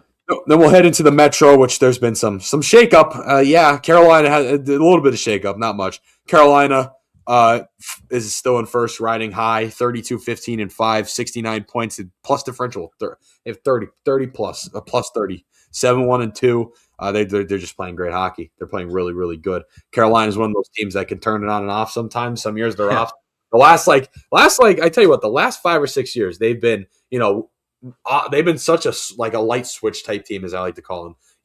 Sometimes they're on, sometimes they're off. They get turned on and off like a light switch. They really do. And it goes by the season too. Like right now they're on. They're playing great. And then Pittsburgh Penguins, another team that kind of exceeded expectations, especially with an older core like they have. 6-2-2 in their last 10. They are 26-14 and 11 overtime losses. That's a lot. That is a lot. 26 wins as opposed to Carolina's 32. And then the New York Islanders, again, that's a team we talked about all season so far, exceeding expectations. They beat the brakes off my Flyers last night 4-0. Sam Harrison looked like a high school level goalie, like he does pretty much every game, but no one likes to acknowledge it.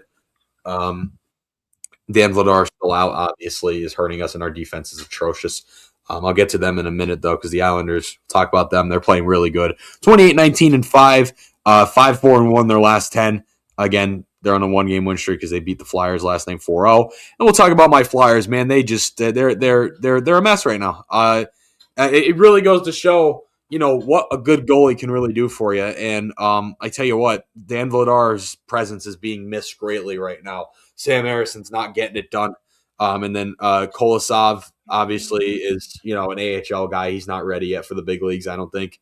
And their defense has just been embarrassing. It really has been. The play that I saw, it was on a power play for the Islanders last night. It was Emil Andre. He had the puck. He basically kind of just stopped and let it go, and then the Islanders got a 2-on-1 and scored very easily. It was really, really bad. It was really. I didn't think it was very good at all. He's not very good. Drysdale's probably their best defenseman right now, I'd say. Cam York hasn't been playing too good. Rasmus Ristolainen's been okay. Sealer's made some nice plays, but their best defenseman's Drysdale right now, I think, and he's not even crazy. Sanheim's still there. His presence is still there, but not as much. I just think their strengths are their offense. Their defense is not playing great at all, and their goalie situation's messed up because Dan Vladar's hurt. So Sam Harrison's been our number one, and you saw how that goes for us. Just bad. We did get Bobby Brink back after the losing streak, which is a big help. He's very, very good, a very good winger. Michkov has been, he's been spotty this year. He hasn't been anywhere near what he was last year. Garnet Hathaway's not very good. I'm just looking through the names. Like some guys that I know. Hathaway's not great. TK's been, TK. He just Travis Konecny. He goes in and out. Sometimes he's good. Sometimes he's not. Tippett's playing great.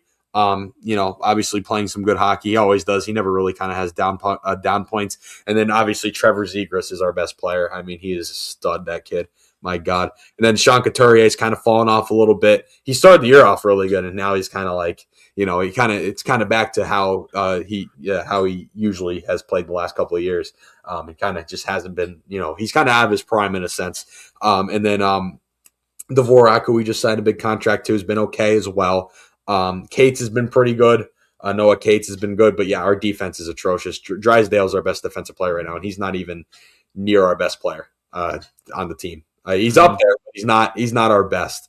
Our best is on offense, and then Dan Vladar, who was hurt, and it's really showing in net because and the defense playing subpar is not helping either. So they're in a bad spot. When they get Vladar back, they should be okay, but the defense has to step up. The defense is atrocious right now, and that was actually doing pretty good. They need to figure it out defensively, though. They're giving up the puck in ways they really shouldn't be, and it's embarrassing sometimes. And then when you have a goalie like Sam Harrison who can't stop a shot, it opens up that liability. And then we'll move on.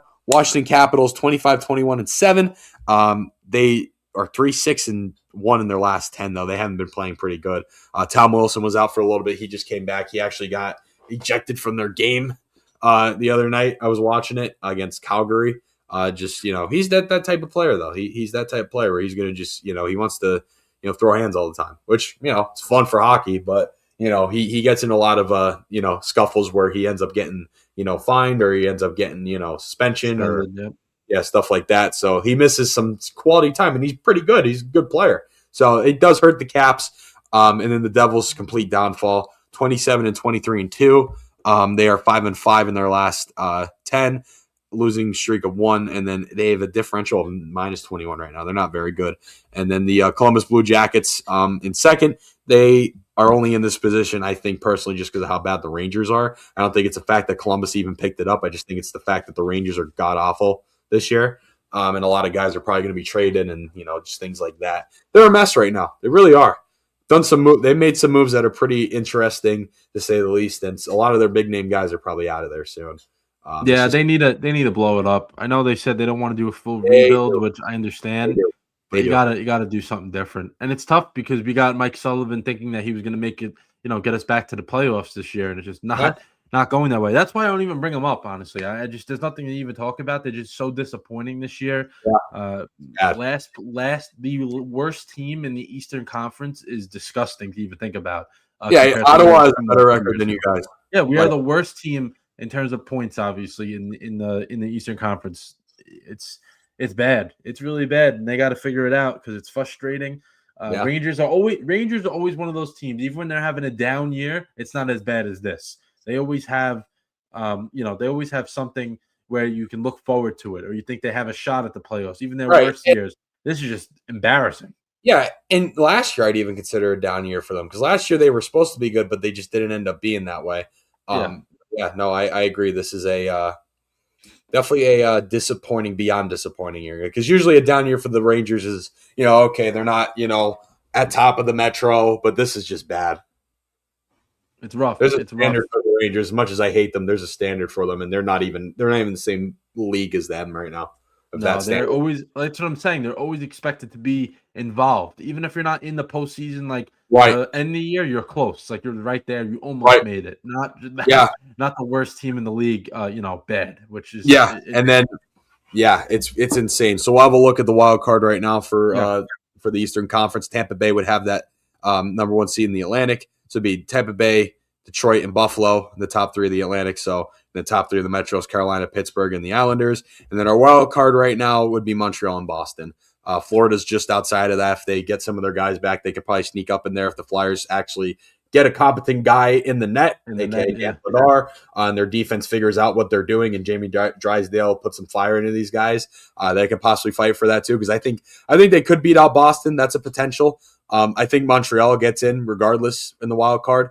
And if Florida somehow gets all their guys back, that's possible too. But don't count the Flyers out entirely. And then obviously I think they can possibly shoot their way up in the Metro if the Islanders, if they could beat the Islanders a few more times, or the Islanders have some bad games, they could just take advantage of that, because they were in second at one point. So, and then the Penguins are, sometimes they're spotty, but this year the only thing that's hurt them is injuries. So, you don't know. Flyers can sneak in a wild card. They could possibly finish top 3. We'll see.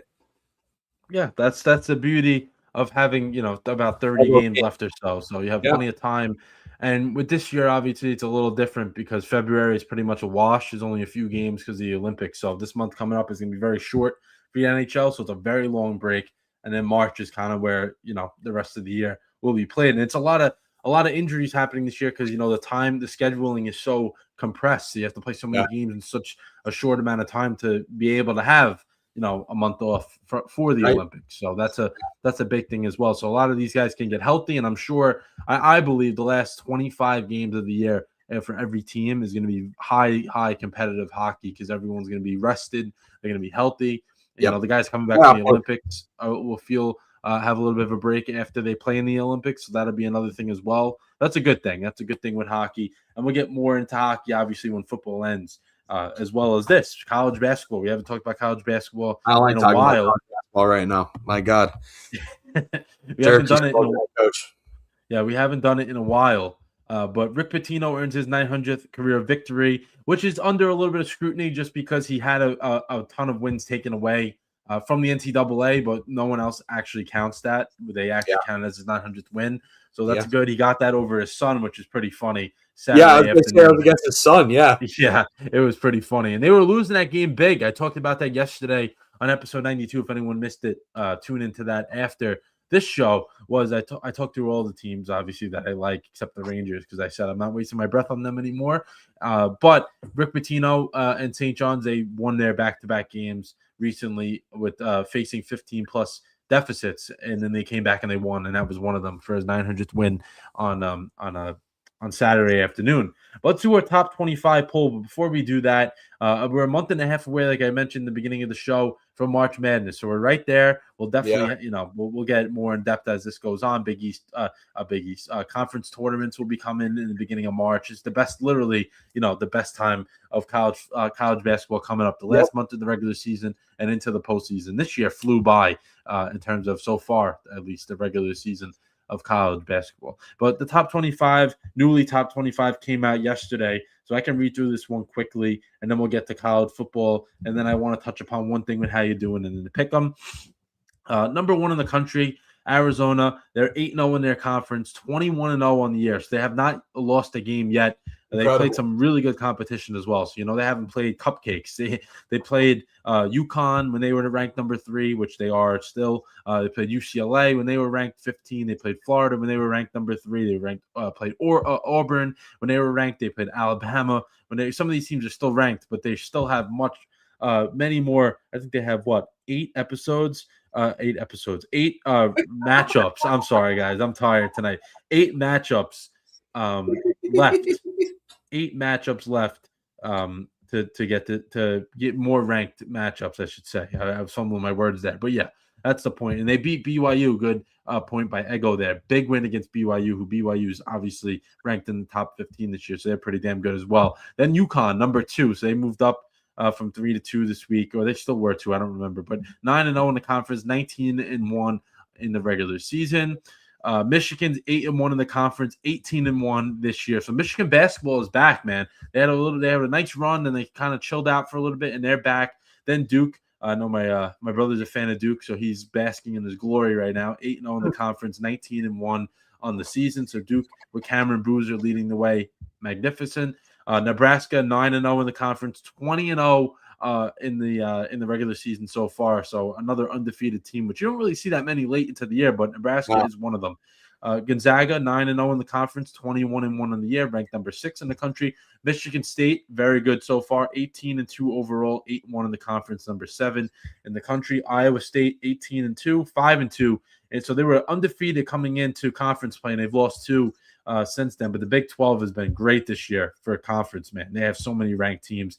Illinois 8-1 in the conference, 17-3 overall. Houston, always good, 17-2 in the year, 5-1 in the conference. Texas Tech 16-4, 6-1 in the conference. Purdue 17-3, 7-2 in the conference. BYU, who lost a heartbreaker last night to Arizona. They were down big. They came back. It wasn't enough. 17-3 on the year, 5-2 now in the conference. Kansas has been a resurgent year for Kansas. They were not good last year. 15-5 overall, 5-2 in the conference. Arkansas, who made a little bit of a run in March Madness, they're ranked once again, 15-5, 5-2 in the conference as well. UNC is also having a great year, 16-4, 4-3 in the ACC. So they have lost a few in the ACC, which is a little more competitive than people thought they would be this year. Virginia, another ACC team in the rankings here, 16-3 overall, 5-2 in the conference. Vanderbilt coming in at 18, 17-3, 4-3 in the conference. SEC always represents. Florida 19, 14-6 overall, 5-2 in the conference. Then we got Louisville, another ACC team, so 14-6 there. They're 4-4 in the conference, so 4-4 in the conference still has them ranked, which shows that they've been pretty good this year. Then St. Louis, 19-1 on the year and 7-0 in the conference. A little bit of a little bit of love for the A10, which A10 always every year for basketball, they always have 1 or 2 teams that comes out of nowhere. I remember Dayton a few years ago. VCU used to be a really good team back a few years. Always have 1 or 2 teams that can play with the big boys. And St. Louis looks like they can be, one of those teams this year. Yeah. Clemson, another ACC team, 7-1 in the conference, 17-4. Then we got Alabama, 3-3 in the conference in the tough SEC, but they're 13-6 overall. So their non-conference schedule was very good, and they took advantage of that to help them stay in the rankings. Then number 24, Miami of Ohio, some Mid-American love, man. They've literally won every game for the most part by 10 plus. So that's why they're in the rankings right now. They imagine they go undefeated on the year. That would be something for them, man. Yeah, Miami of Ohio, man. Look at them in the rankings. Then to round out the rankings, St. John's, my Johnnies, back in the top 25 after a little bit of a hiatus. They're 15-5 on the year, 8-1 in the Big East. So they've won the game they're supposed to win, and they got rewarded by being back in the rankings. But let's go to college football here, where we have some news, and then the top 25 portal rankings, which is something that, thinking a few years back, we never think we would actually read this. Yeah, right. That is the thing. But Biggie, it's so it's so important to talk about. So we are going to talk about it. But let's start here. Ohio State hired Arthur Smith to be their OC. Arthur Smith, congratulations for being picked up by a team like that, because now you really don't have to do much. You literally just have great players and just right. You don't have to do anything. He got himself into the perfect job after what he did with the Steelers and the Falcons before that after the past few years. But Ohio State's a juggernaut. We know that. It's just another name, another former NFL play caller, another former NFL head coach that gets, like Chip Kelly did, that gets back in the spot. And Arthur Smith will probably be back in the NFL with someone after this year. That's just the way it goes with that. Arthur Smith is a clown, in my opinion. But the fact that he landed there and will probably be back in the NFL, he can't be that much of a clown if he's going to be able to do that. Then the other news, two bits of news. First, CFP remain at 12 teams, so there was some chatter about that. It's going to stay the same, which I don't know how you feel about this, Biggie, but I feel they should leave it at 12. I feel we see the warts. We see the warts in it in the first round when there's sometimes 2 teams or 3 teams that look like they don't really belong in it. But I think 12 teams is good. I don't think we need to go up. Right? It's new. It's new. There's going to be flaws. Like, that's how I look at it. There's going to be flaws. It's new. It's going to get better. Yeah, so they need to do this a few more years at least, and then you can think about perhaps going to get a little more expanding, because I don't think you need to go all in right now and then it doesn't really work. There's no problems with the 12 team, so fix those up, and then And then you can actually think about it. Exactly. Then Dabo Swinney accused Ole Miss of tampering. Biggie, this was funny to me. I don't know if you saw this whole thing transpire, but he actually literally broke it down step by step in the middle of a press conference. So he was really serious about it. And you obviously, you're a big ACC guy, of course. But Dabo Swinney, correct me if I'm wrong, but he's always been the guy that's against all these new rules, right? With this. Yes. Oh yeah. Well, that's why, and I'm going to say this just because I hate Clemson. This is why they've sucked, because Dabo Swinney can't adapt to change, and you have to in this era. It's why Nick Saban retired. You have to. I hate to be like that, but you have to, and your program's going to suffer if you don't. You know what I mean? Mm-hmm. And with Clemson, we know what they used to be. But exactly what they used to be. Sorry, they used to be. Yeah, these past 3 years or so now, they have not been anywhere close to that. Yeah, they have not been anywhere close to that. And listen, if you're going to complain about it, then just don't coach anymore. Don't complain. Yeah, retire at that point. Nick Saban did it. Yeah, exactly. And I believe, listen. Oh, the light went out there. But I believe, like in terms of college. This is just the way it is. I don't agree with everything they do, but if you are going to coach, you kind of got to adapt to it, or else you're not going to win. That's just the way it goes. Yeah, or else you're not going to have a winning program. Exactly. Dabo Swinney thinks he's big, bad, and tough by going against the system, but your program's going to suffer, and you guys haven't done anything in the last 5-6 years. So yeah, if he won and did the way and acted like this, then I would be like, oh, props to you. You figured out a way to win, even when you're not. They don't. They don't win. They don't. And then when they lose a game to Syracuse, they open their mouth. And Kate Klubnik likes to say that we're faking injuries and stuff. Yeah, so you see the state of their program. Yeah, they got a lot. They always got a lot to say in Clemson. It's always kind of been like that. But let's do our top 25 portal ranking. So those came out, and that's something we're going to talk about. So Biggie, you want to kick us off here with the first 12 or 13, whatever you want to stop at, and then I'll hop in there at the end. Yeah. All right. So right now it's LSU. At number 1, I think that's a tribute to Lane Kiffin. He knows how to work the new system. I don't like him personally, but he knows how to work the new system, morally right or not. Again, Texas Tech number 2. That's good for them. I think they need, hopefully it's on the offensive end, right? What's that? I said hopefully it's on the offensive end with the showing. On the offensive end, yeah, definitely on the offensive end. Have to change some things. Their defense is great, but our offensive flaws showed in that game against Oregon. Indiana, I mean, who wouldn't want to play for Indiana right now? Let's be honest, right? Yeah, pretty easy to. Signetic is an easy draw, I think. Texas, again, that's a program that is always going to be up there just because it's Texas. You know what I mean? And then Ohio State, again, another team that's also going to be in there. A namesake thing there as well, but also good play as well. Penn State, just a lot of, I think that they're up there just because of how many guys Campbell brought over from Iowa State. Iowa State guys. Yeah. It's basically Iowa State 2.0. It's not any. It's literally their entire starting offense and defense is going to be Iowa State players. Nothing. That's why they're up there. Ole Miss, they're in a little bit of hot water right now with this, but they're up there. Kentucky is in that as well. I think that's a little shocking to me, but good for them. Their football program at least hasn't been great. I know what that's like, a good basketball school, terrible football program, but right now it's both for me. So, but we're past college basketball already. Please fire Adrian Autry tonight, even though we just lost to NC State. So hopefully he gets fired within the next couple hours. Because he need a change. Michigan, I think that's to be expected. Again, another big name type thing, and then even with the controversy, I think the coach that they have now is a reason why they're up there still. You know what I mean? Despite all the stuff that just happened with Sharon Moore. Texas A&M, again, it's another program that's always really good with recruiting. Big attraction there, I think. Auburn, which is good for them because they didn't have the best season. Alex Golesh is their head coach now, right? The guy from South Florida. Yeah. And then, so he's a good coach, I think.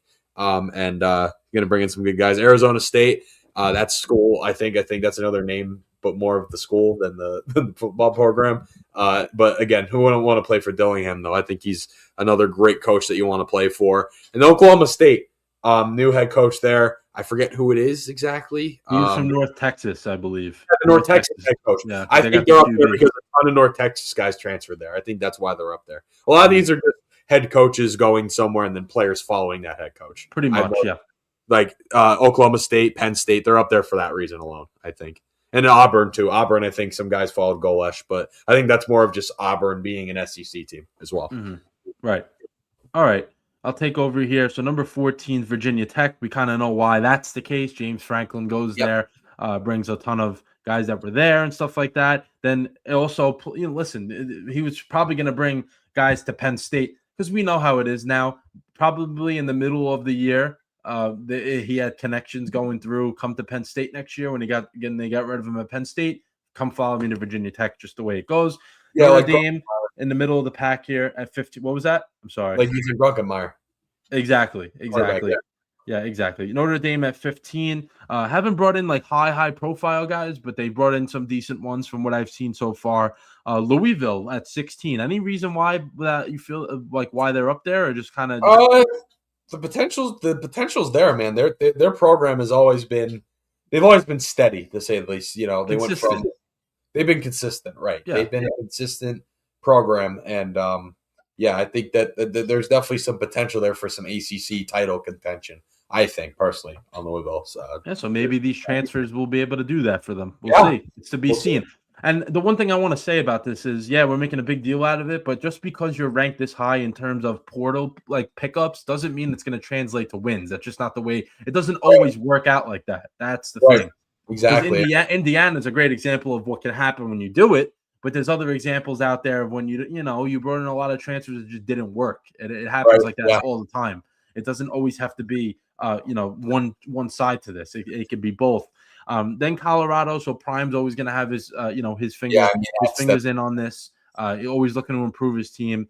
Cal is at 18, which I don't really understand this one right away, but I guess Cal is doing some good things. Oregon at 19, they have a lot of returning players, but I guess they wanted to beef up some other positions as well. Yeah, and they also want to hopefully try and keep those guys around for more than 1 year. Exactly. Yeah. Because they have a lot of returning players, but those players they're bringing in, like you just said, keep them past this year.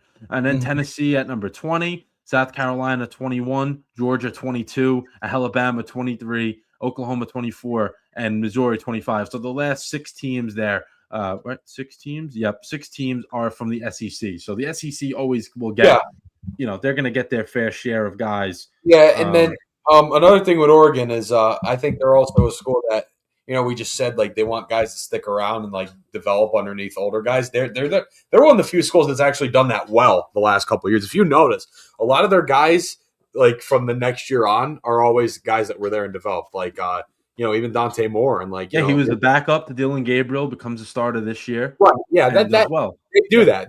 They're one of the programs that can consistently keep people around. Right. And I think that that's why Dylan Raiola is going there, because he knows he's gonna learn, he's gonna come back, rehab for his injury, and then he's gonna be hurt. Right. Yeah, that's a perfect situation. So that's a great point.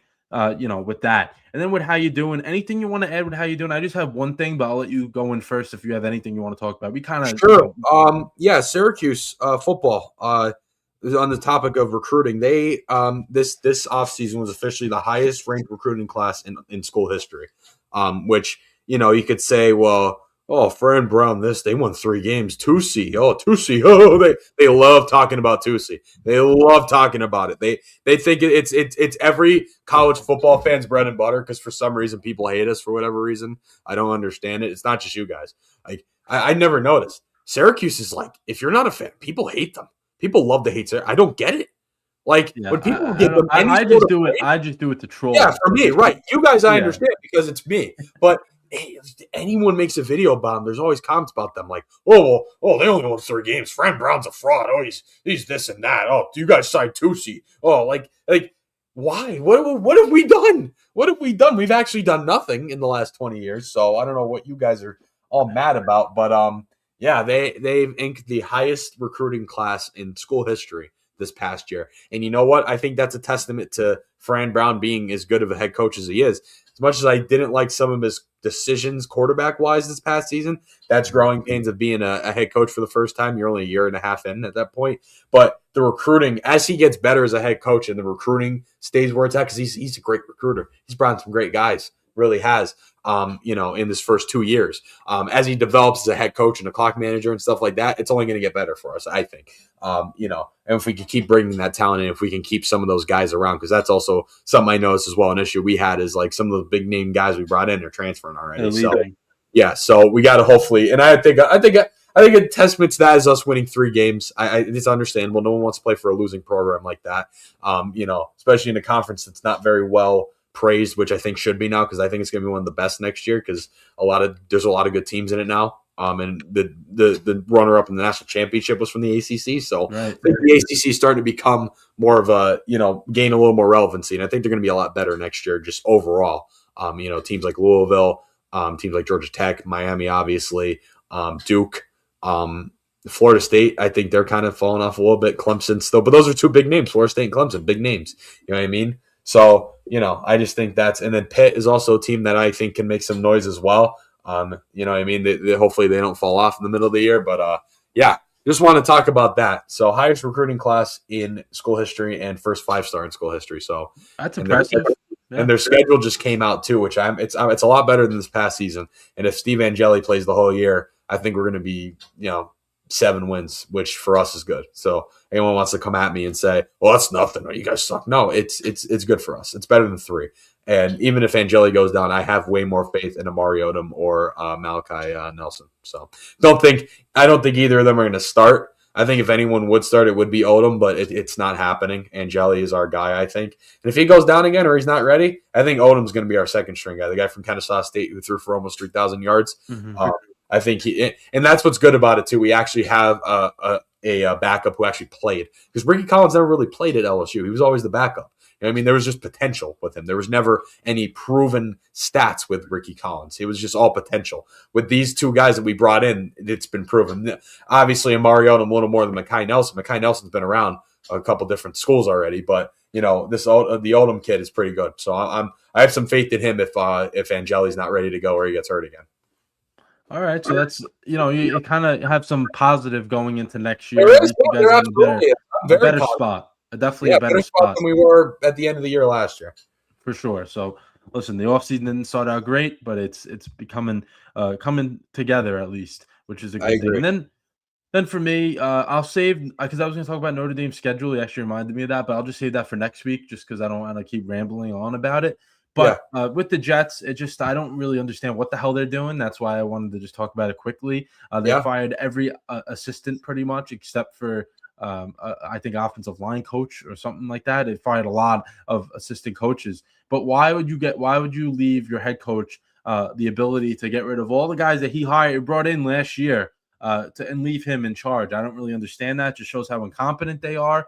And that John Gruden news is true. They reached out to him and he declined, which shows how much of a joke you are. That's just the way you got to take that, and you got to you got to do something about it to change. Like that, you can't be okay with just doing it over and over and over and over and over again, just failing. You can't be okay with that. You got to be able to do something different, and you're not going to be able to make the change unless it's the guys right now. If you're the Jets, you got to be able to have you have to kill this offseason in terms of the players you bring in and hope that Glenn can actually figure this out. And I know I've been hearing him potentially wanting to call the plays. That's the worst thing he can do. An inexperienced head coach who didn't look great this year, obviously, didn't do anything really that well, taking on the responsibility of calling plays as well. That's just another dynamic added onto his plate, which I don't think this is not the situation you want to do that. Mm-hmm. But whatever. They got rid of their OC today, which he was expected to stay, but shook the play calling duty. So that was probably him saying, why would I stay here if my role is getting demoted? There's no reason for that. So I'll just leave because they put parting ways, which is a nice way of saying they let him go.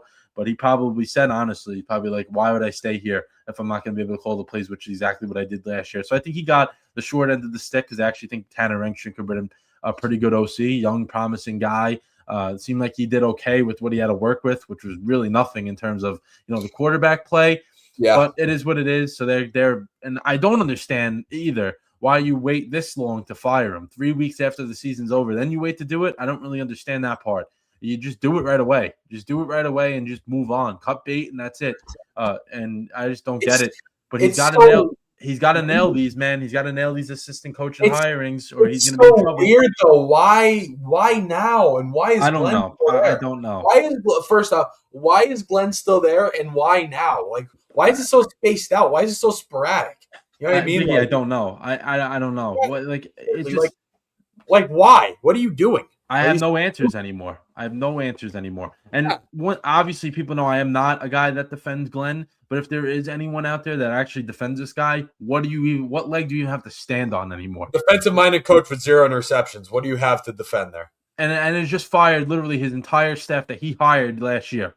So yeah, fire the defensive coordinator, and then you wait until now to fire your OC. Yeah, but and Aaron Glenn does his job. Again, I don't understand. I'm not a Jets fan, but I feel your pain, and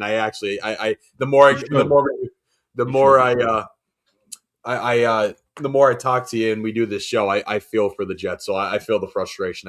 I see these moves and I get frustrated now because I know because we've gotten so close. I actually myself, it's like my own team watching. It's like when I see the Jets do something stupid, I get frustrated myself because it's like how are they doing this stuff? They have no sense of direction. There's no sense of direction here. It's like they don't even there's no sense of direction. They don't know what they want to do and they don't care. Yeah, and I feel bad, honestly. I feel really bad for the guys that he's going to bring in right now because they're not going to be here next year. So this is going to be I advise every assistant coach, do not buy a house.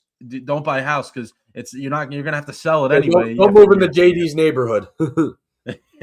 Don't do it because you're going to be gone. You're going to have to go somewhere else next year anyway.